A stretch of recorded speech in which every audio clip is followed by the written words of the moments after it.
episode ke-48. Selamat mendengarkan. Ke hotel. Hujan membulatkan matanya. Ia yang masih tersentak kaget hanya diam saja saat Air memakaikan seatbelt. Let's go, OTW main basah-basahan. Ia tertawa terbak-bak saking semangatnya saat menyalakan lagi mesin mobilnya. Enggak, gue gak mau, ucap Hujan sambil mencubit lengan sang suami. Bodoh, gue yang mau, balasnya sambil menjulurkan lidah. Hujan terus mengoceh memarahi Air yang membuat ia akhirnya telat masuk kelas pertamanya. Rasa kesal jelas terlihat di wajahnya masih menahan amarah. Lu harus tanggung jawab, sentaknya lagi. Tenang, gue ada buat lu 24 jam non-stop, kodanya pada sang istri yang masih merengut. Air terus memutar setir mobilnya menuju salah satu hotel milik keluarganya yang paling dekat. Karena ada 7 hotel milik Rahardian Group yang tersebar di ibu kota, semuanya memiliki keistimewaan yang berbeda sesuai kelasnya masing-masing. Dan Air tentu memilih hotel yang paling mewah bertaraf internasional. Yuk turun, kita honeymoon dadakan, ajak pemuda itu yang otaknya kini semakin tak beres, seakan penuh dengan kasur yang melambai mengajaknya untuk bermain di sana. Gak mau, tukas Hujan dengan tangan melipat di dada. Lu mau gue lakuin di sini, hah? Tanya Air dengan nada ancaman. Dasar otak mesum, ngajaknya begitu mulu, oceh Hujan semakin kesal. Lah terus, gue mau ngapain lagi? Kuliah kan nanti siang, jawabnya santai. Ya apa gitu, lu kan bisa main. Ini gue lagi ngajakin lu main, Jan, hujan deras. Hujan mendengus kesal. Ia mengusap wajahnya sendiri, tak peduli saat Air benar-benar sudah turun dari mobil dan bersiap membuka pintu untuknya. Ayo turun, ajaknya lagi saat pintu terbuka. Gak mau, kekeh Hujan. Otak jahilnya mulai beraksi saat ia menarik tangan gadis itu agar cepat keluar. Loh, turunin gak? Enggak, turunin cepetan, sentak Hujan yang digendong oleh Air secara tiba-tiba bagi memanggil karung beras di pundaknya. Iya, ini juga gue cepetan, Jan, jawab Air sambil tergelak. Hujan menghentikan ocehannya saat dirasa ia dan sang suami menjadi pusat perhatian di lobi hotel. Yang tahu tentang mereka tentu akan tersenyum simpul, tapi lain halnya yang tak tahu tentu akan memandang aneh drama pasangan muda itu. Air memasuki lift khusus yang tak sembarangan orang lain bisa masuk. Hanya keluarga besarnya yang dapat menikmati fasilitas itu, karena lift tersebut langsung menuju satu lantai, tempat di mana jajaran kamar mewah berada, khusus mereka berada. Pintu kotak besi itu terbuka lebar. Air keluar dari dalam lift, masih dengan memanggil sang istri sama seperti saat keluar dari mobil.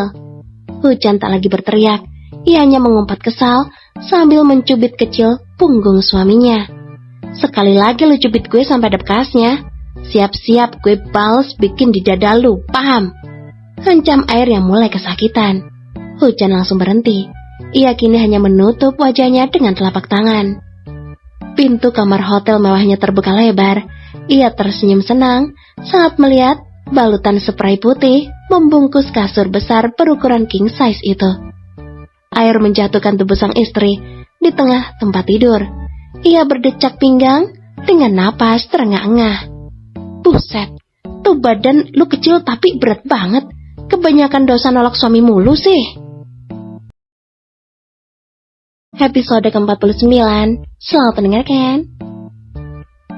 Air yang langsung membuka kaosnya membuat Hujan bangun dari tidurnya dan meringsek menjauh, tapi keningnya berkerut saat ia melihat suaminya itu justru tidak menghampirinya, malah berjalan menuju lemari yang terdapat kaca besar. Ya ampun, sampai merah begini lu cubitin sama lu pukulin, Jan, seru Air saat melihat punggungnya di depan cermin. Mana gue lihat, saut Hujan yang akhirnya turun dari kasur. Hitung coba ada berapa, pinta pemuda itu. 1, 2, 3, 4, 5, 6, 7, ujar gadis itu sambil menunjuk satu persatu tanda merah karena ulahnya itu. Ketahuan sama mama anak gantengnya abis niaya begini, bisa digantung di pohon pisang lu mau. Hujan menelan salivanya kuat-kuat. Ia terkadang lupa dengan siapa ia berhadapan selama ini. Putra sulung yang menjadi kesayangan keluarga besarnya.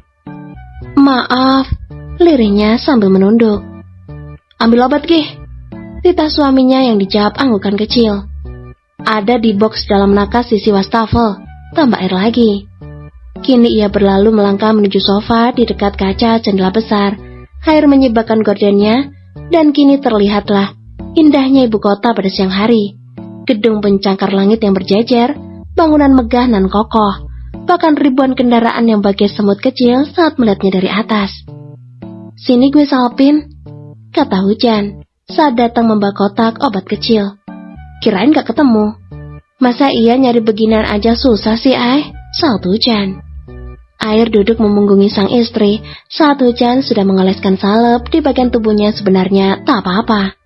Karena Hujan merasa tak enak hati, ia pun akhirnya ikut masuk dalam drama konyol suaminya itu.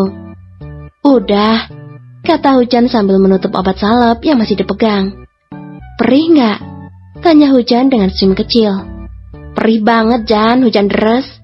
Seru air dengan wajah menyedihkan. Kecian. Sini.